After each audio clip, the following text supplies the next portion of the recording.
Namaskar, all of you. We are considering the Kaivalya path of Yoga Sutras. Now, it is imperative that Kaivalya, where it is moksha, nirvana, parama purushartha, it is important that we should know the Chaturvida Purusharthas. This becomes important in our times particularly, because we have no idea of dharma, artha, kama, moksha as fourfold purusharthas, fourfold aims in human life. So we were considering yama in our previous session, and the dharma is the humanness. We have certain duties having taken birth as human beings, as much as we have rights. So we have the rights called adhikar. We have kartavyas, that is duties. And we also have to perform certain rights. And in English particularly, when in spoken English it becomes a problem, because one right is RIGHT, right, and that is our adhikar as human beings. So we have certain rights, but then we have to perform certain rights, and that word right is RITE. Then we have certain responsibilities as human beings. So we should know the difference between duties and responsibilities. So adhikar, kartavya, and rights is that the rights are to be performed. That means we are to be cultured, we are to be processed. Human life has to be processed. And in the previous session, I told you about the kitchen processes. The food that we eat is processed, and we create a setup called kitchen. Unlike other creatures who also eat food but don't have kitchen, the kitchen is down the throat for them, and the food is processed after having specked, eaten, whereas we have to process our food and then eat it, and of course it is processed subsequently as well. So rights means something called samskarikaranam, and in the ethos of Sanatana Dharma there are Shodasha samskars.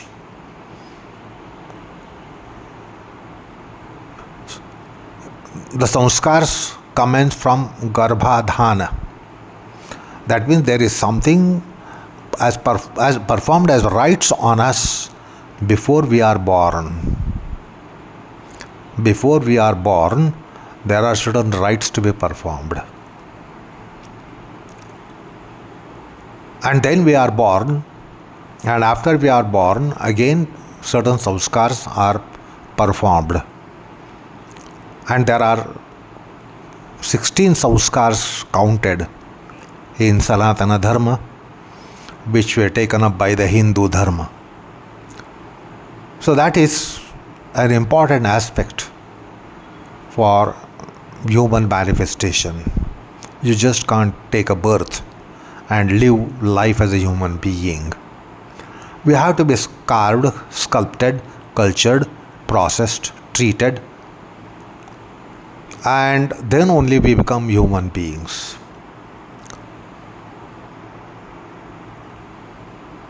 So samskari karanam is to perform certain rites.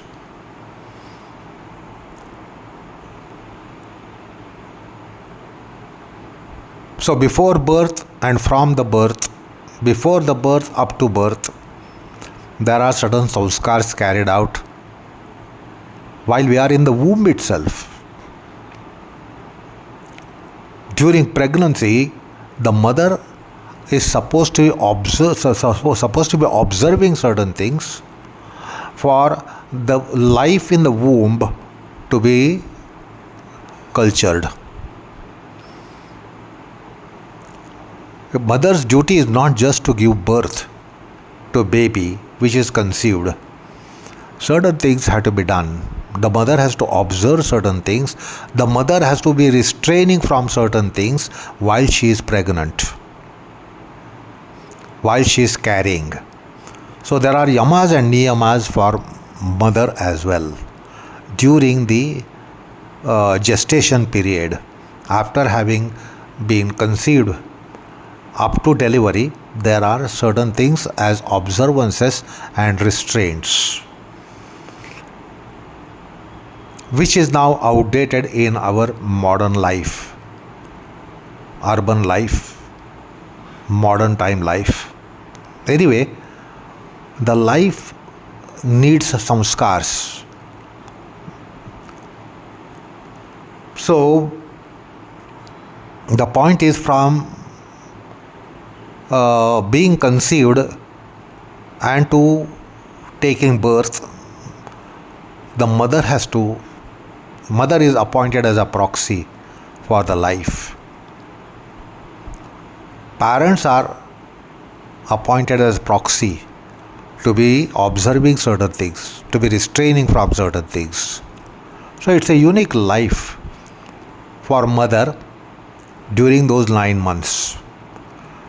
There has to be also unique life for the family members when a person in the family is carrying. So the child gets good samskars, and the mother is the agency through which the samskars are transmitted to the baby, to the life in the womb. So that's a marvelous concept, fascinating concept.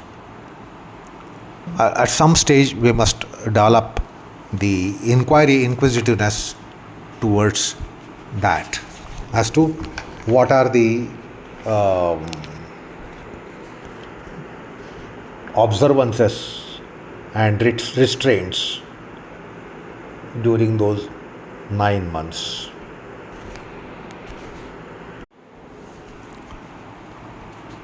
So the point is, there are restraints and observances for mother.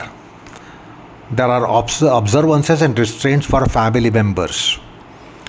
And the mother is the agency who will transmit the samskars into the baby who is in the womb. And up to birth, there is a phase. And from birth onwards, there is another phase. So those are all samskars, like namakaran samskar, annaprashan samskars. When the mother really starts eating food, the outside food, after the breastfeeding period is coming to an end, the child is slowly introduced to outside food. And then there is also samskars called annaprashana samskar, and there are so many samskars. 16 samskars are named, shortlisted actually. Anyway, point is, that is something as called as rites. If I may say so, culturization. Human being requires culturization, samskari karanam. That is also important aspect. So what we were discussing was, there are certain rights, there are certain duties, there are certain responsibilities, and there are certain culturalizations. And all this is subject matter of dharma. Dharma Shastra is ocean of literature, of which the present generation people are not aware of at all. Dharma Shastra was an important pursuit of knowledge in traditional academics. There are Dharma Shastras, it's actually ocean. Dharma Darshana, Dharma Sutras. So there is body of texts such as Shruti, Smriti, Itihas, Puran. They all have part dedicated towards Dharma. Then we have Dharma Mimamsa, Dharma Jignasa, Dharma Mimamsa.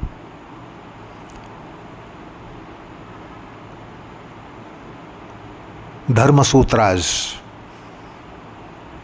And there is enormous prolific literature available with respect to Dharma.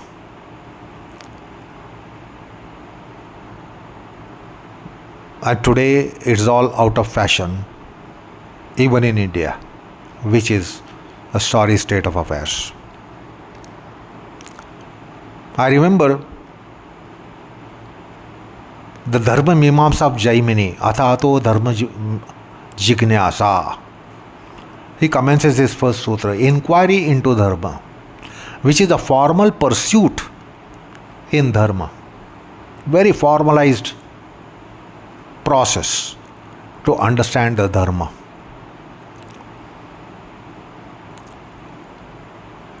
The Indian classical physicists, who are called Vaisheshikas, the Kanadiyas, Kanada Muni, penned down a philosophical system called Vaisheshika. And he begins his sutra, the text, Atato Dharma Vyakhyasya. I now define Dharma. So Jaimini commences with inquiry into Dharma, and Kanada begins definition of Dharma. He begins to define Dharma.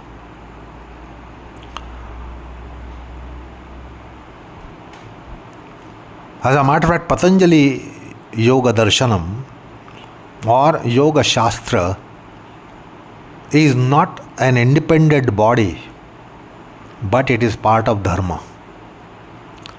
It is a branch of Dharma. Yoga is a body of texts in the literature of Dharma. So Dharma Shastra is parental to Yoga Shastra. Yoga Shastra is a branch of Dharma Shastra. Now all these things sound weird and strange for our generation, practitioners of yoga and those who pursue yoga. So Athato Dharma Jignasa, Athato Dharma Vyakhyasya Vaisheshika. And then we have huge body of Dharma as Shrauta Sutras, belonging to the body of Shruti, which are Vedas. So there are Dharma Sutras as a part, if you recall, one of the Upangas. It is one of the Upangas. Shiksha, Kalpa, Vyakarana, Nirukta, Chanda, Jyotish.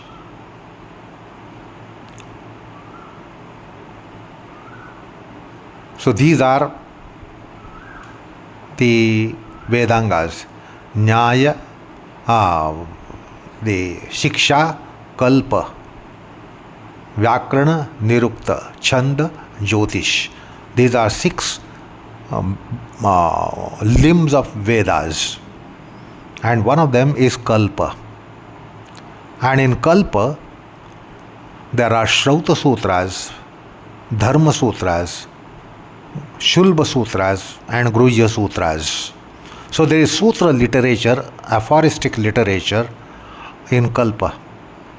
And one of the subhead is the Dharma Sutra. So there are enormous Dharma Sutras for each of the recensions of Vedas. Vedas have branches. There are 4 Vedas, and there are branches of Vedas called Shakha. So there are nearly 1008 Shakhas available today of 4 Vedas. And each of the 1000 odd Shakhas have their own Dharma Sutras. So it's a huge body of literature. If one is interested, should look into a monumental work penned down by P.V. Kane, History of Dharma Shastra. And therein one will come across, or even in the Panini's text of Vyakarana, there is a mention of these countless shaka, thousands of shakas of Vedas. And all those branches of 4 Vedas, which are today remembered to be 1000 plus, each of them have their Dharma Kalpa Sutra. And one of the branch of Kalpa Sutra is Dharma Sutra. So Kalpa Sutra, Dharma Sutra, Shulba Sutra, Gruhya Sutra. So these are again 4 branches of Kalpa. And one of those is Dharma. So Dharma was in traditional academics. Dharma was studied, pursued formally, very formally in Vedic times, and even until about nearly 1000 years back, and it slowly tapered down, and even until last 300-400 years, when there was Vedadhyanam, there were Gurukulas, there was Vedadhyana, and some of the studies were still continued. So it's not too far back that we have lost it. It is capable of being revived. Anyway, the point is, Dharma has prolific literature. I fail to understand how there are scriptures to each of the religion that we have today. Just one text.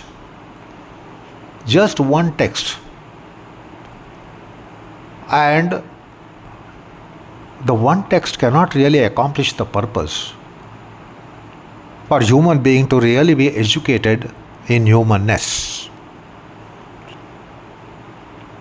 Anyway, the point is, one of the branches is Dharma Shastra. Yoga Shastra is part of Dharma Shastra, and there are texts.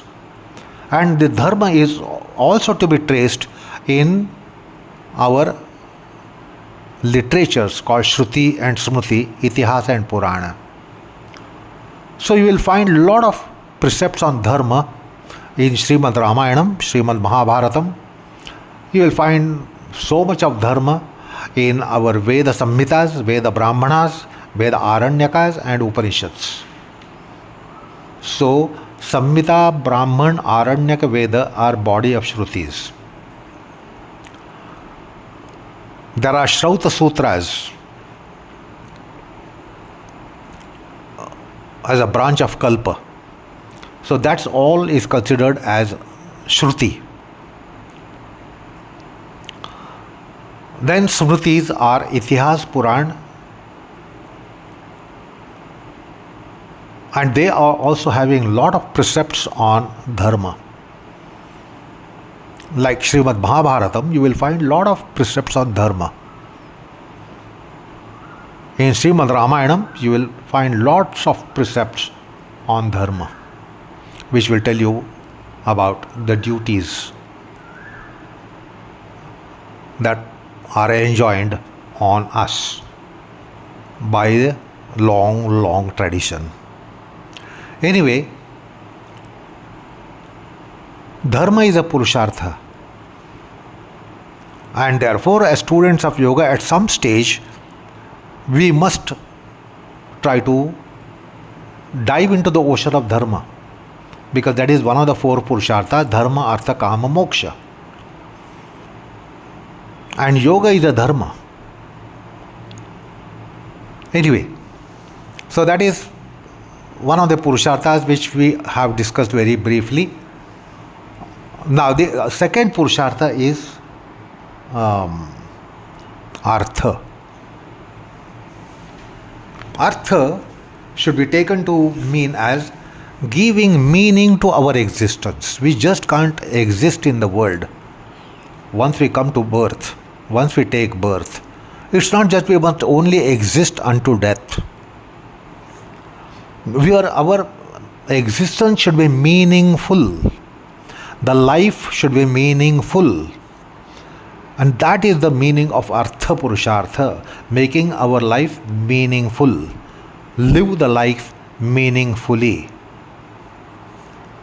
And for the life to be led meaningfully, if we need to earn resources, we must earn the resources and make our life meaningful.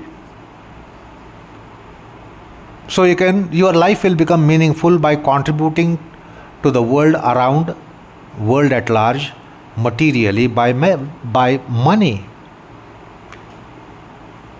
by resources.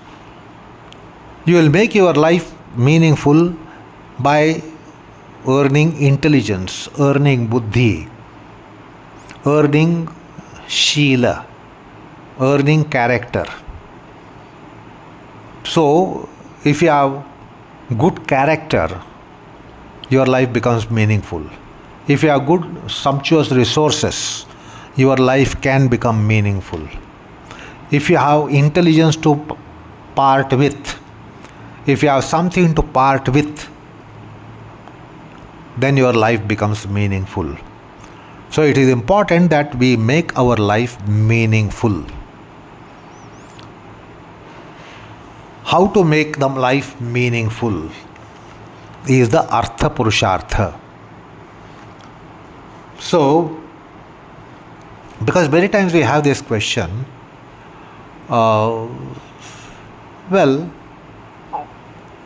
what is the substance in it? If we do something, we want some substance in what we do. If somebody gives us something, we want to have some substance identified in it. So we say, what is the use? So this is an important question which comes to even materialistic mind. What is the use? What is the use in what I do? What is the use in what I get? What is the use in what I give? So it should be all meaningful. So when we refer to use in our life, what are the meaning is that it should be meaningful. So making the life meaningful, making one's life meaningful, helping others to make their life meaningful is Artha Purushartha. How to make the living meaningful. And then we get Niti Shastras to tell us about how to make the mind meaningful. If you have meritorious character, praiseworthy character, then your life is meaningful. If your life is characterless, it is not meaningful. So, how to make the living meaningful? Through different stages of life. You go through childhood, babyhood, infanthood, baby, child, teenager, youth, adult. So different stages of life, it's a different meaningfulness. So you as a baby will be meaningful by certain characters in you. Now same characters remain and no other characters attained when you go through next stage, biological next stage, then it is not proper. So we must become meaningful in all our stages of life. We go through the stages of our life. So all those should become meaningful, and that is also Purushartha. That is the second Purushartha.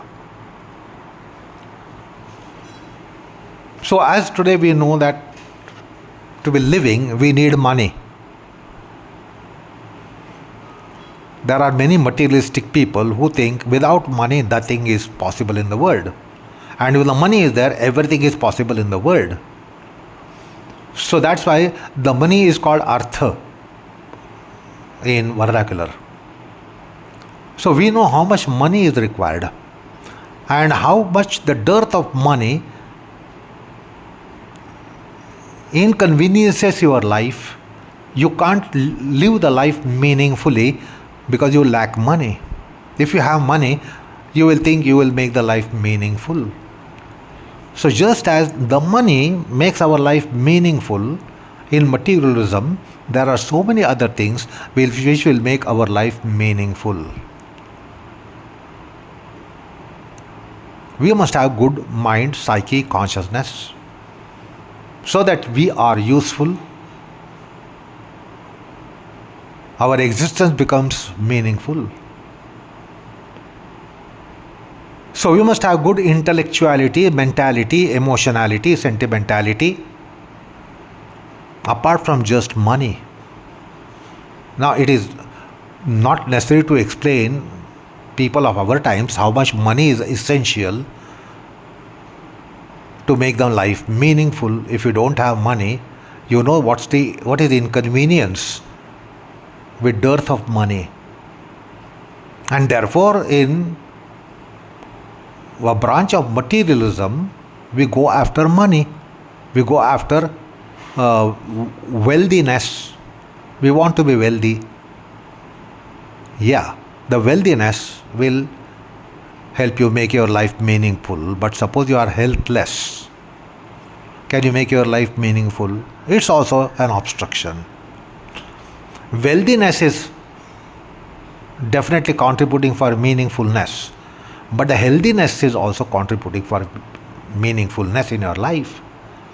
If you don't have good health, then you know, again, difficulty in life. That's why that's kind of belief of some people.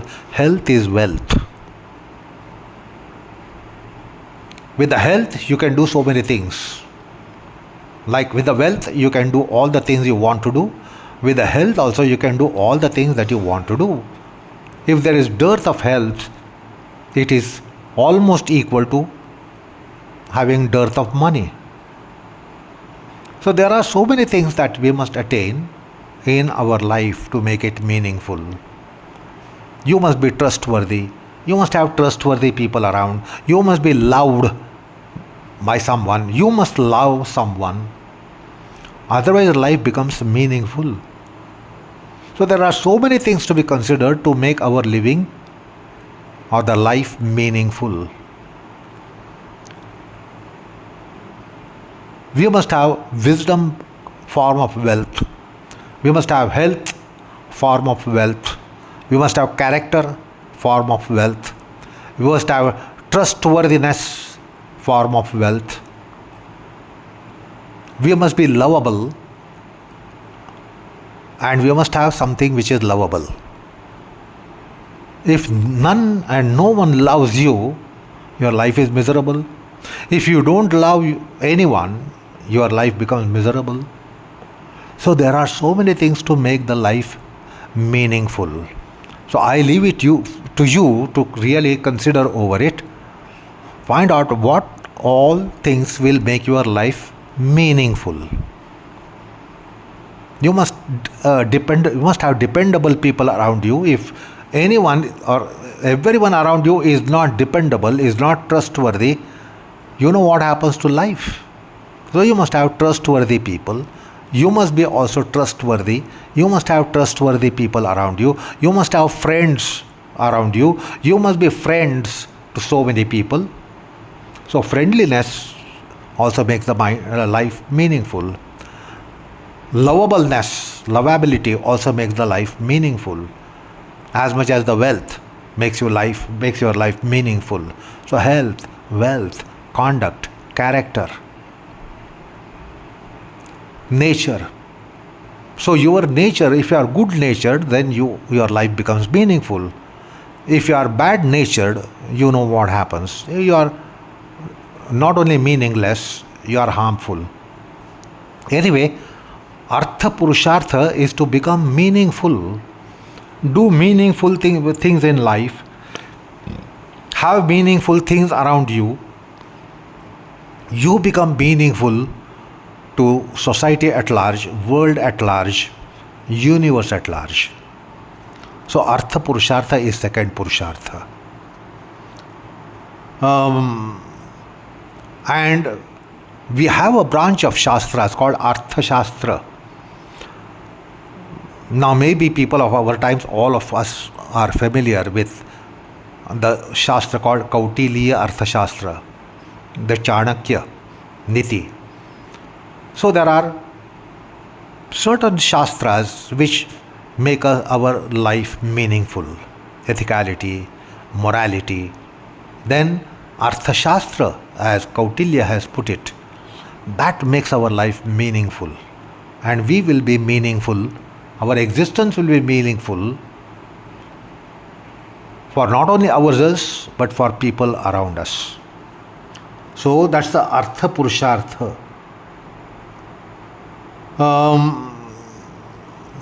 So whatever we do should be meaningful. Whatever we hear should be meaningful. Whatever we talk and speak should be meaningful. Whatever is done to us should be meaningful. So whatever is done by us, whatever is done for us should be meaningful. So we want meaningfulness in our life. We want the things to be meaningful and we should be meaningful. This is Artha Purushartha, totally neglected in modern materialism. So that is the second Purushartha, make our life meaningful. So we have our personal life, which should be meaningful. We have a family life, which should be meaningful. We have a social life, which has to be meaningful. And then we have different area of social life. All that should be meaningful. So that is about the second Purushartha. Much is talked about it, much remains to be talked. The same with Dharma. But anyway, our mission today is not to really open out Dharma Shastra and Artha Shastra, but it's just to put in a worm in your mind that you must have a pursuit in understanding Dharma and Artha.